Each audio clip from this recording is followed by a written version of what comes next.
Hello बच्चों, let's read the question. Give reason for the following. First, sulfur melt to a clear mobile liquid at 119 degrees Celsius, but on further heating above 160 degrees Celsius, it again becomes viscous. Second, sodium carbonate is prepared by the Solvo process, but the same process is not extended for the manufacture of potassium carbonate. So, question में हमारे पास ये दो statement दिए हुए हैं, हमें इनका reason बताना है इन स्टेटमेंट के पीछे का।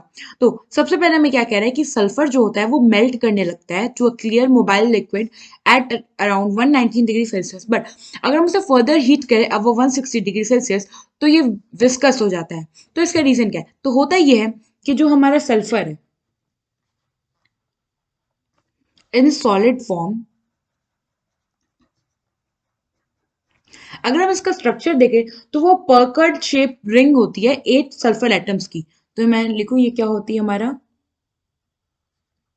पर्कर्ड shape ring of 8 sulphur atom. ऐसा कुछ ऐसा स्ट्रक्चर होता है ये।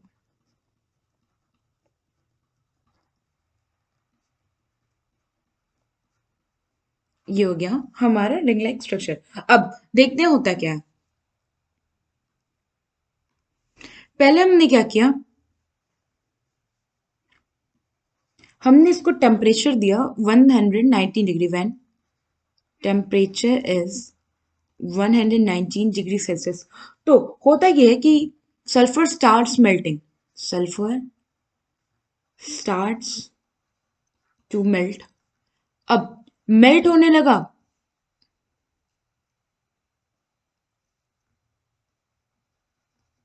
अब मेल्ट होने लगा तो क्या होगा, रिंग्स जो हैं वो इजी स्लाइड करेंगे एक दूसरे के ऊपर। रिंग्स स्लाइड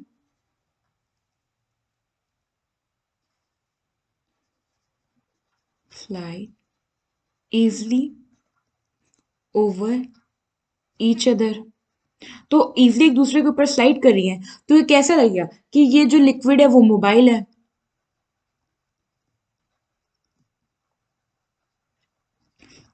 ये था हमारे कॉन्सेप्ट इस स्टेटमेंट के पीछे का। नाउ अगर आप देखो तो ये हमने अभी इसका कंप्लीट आउट किया फर्स्ट पार्ट।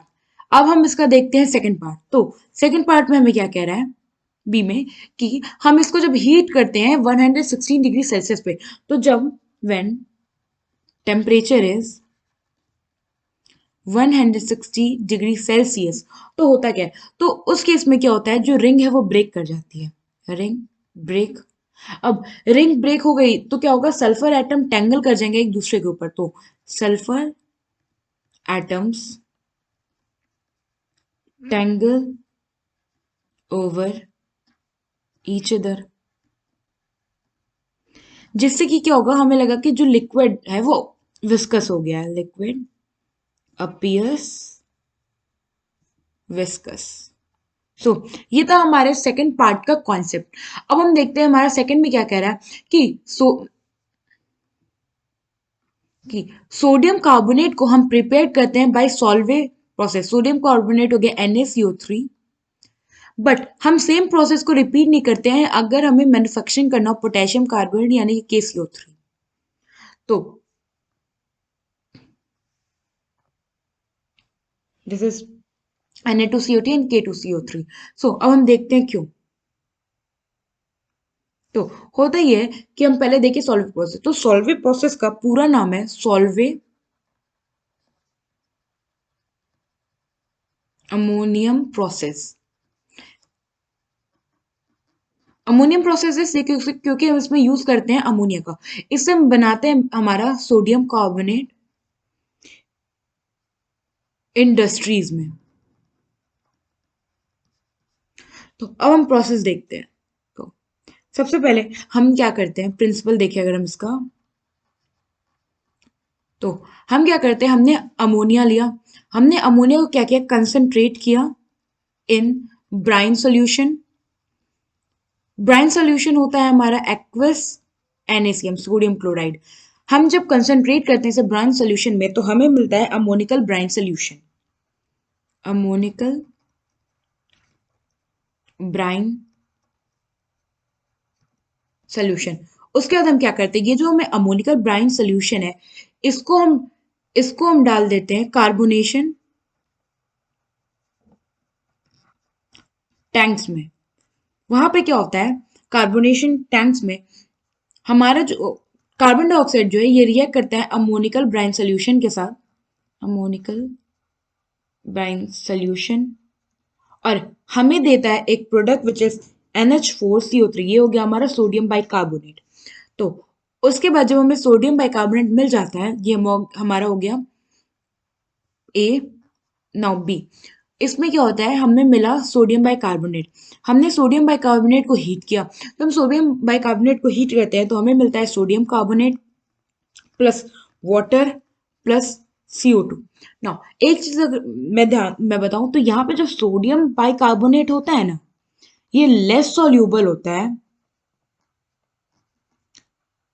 इन दी ammoniacal brine solution.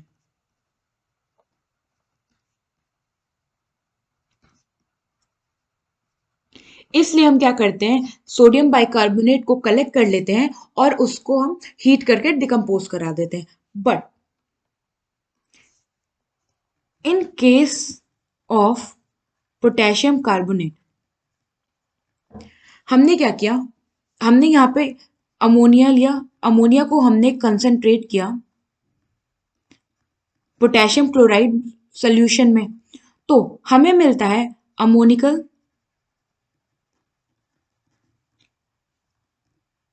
KCl, ammoniacal potassium chloride solution. Now same process हमने रिपीट किया, तो हमें एट लास्ट मिला सोडियम, सोडियम नहीं, पोटेशियम बाई कार्बोनेट। मैं इसे प्रॉपरली लिख दूं,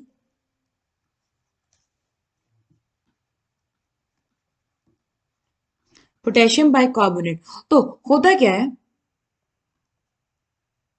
कि ये जो पोटेशियम बाई कार्बोनेट मिला है ना, ये बहुत ज्यादा सॉल्यूबल होता है, सॉल्यूबल इन इट्स सोल्यूशन, मतलब अमोनिकल पोटेशियम क्लोराइड के सोल्यूशन में बहुत ज्यादा सोल्यूबल होता है। तो अगर ये सोल्यूबल है तो हम कह सकते हैं कांट बी कलेक्टेड। और जब हम इसे कलेक्ट ही नहीं करेंगे तो हम इसके थ्रू, अगर ये कलेक्ट ही नहीं हुआ तो ये जो स्टेप था सॉल्वर प्रोसेस का, कि हमने ये कार्बोनेट लिया और कार्बोनेट से हमने सीधे, बाइकार्बोनेट से हमने सीधे कार्बोनेट बनाया, तो ये तो स्टेप ही नहीं हो पाएगा क्योंकि हम इसे कलेक्ट ही नहीं कर पाए पोटेशियम बाइकार्बोनेट को। इसलिए यही रीजन है कि हम सॉल्वर प्रोसेस के थ्रू पोटेशियम कार्बोनेट को नहीं बना पाते हैं। आई होप आपको एक क्वेश्चन समझ में आ गया होगा। Thank you.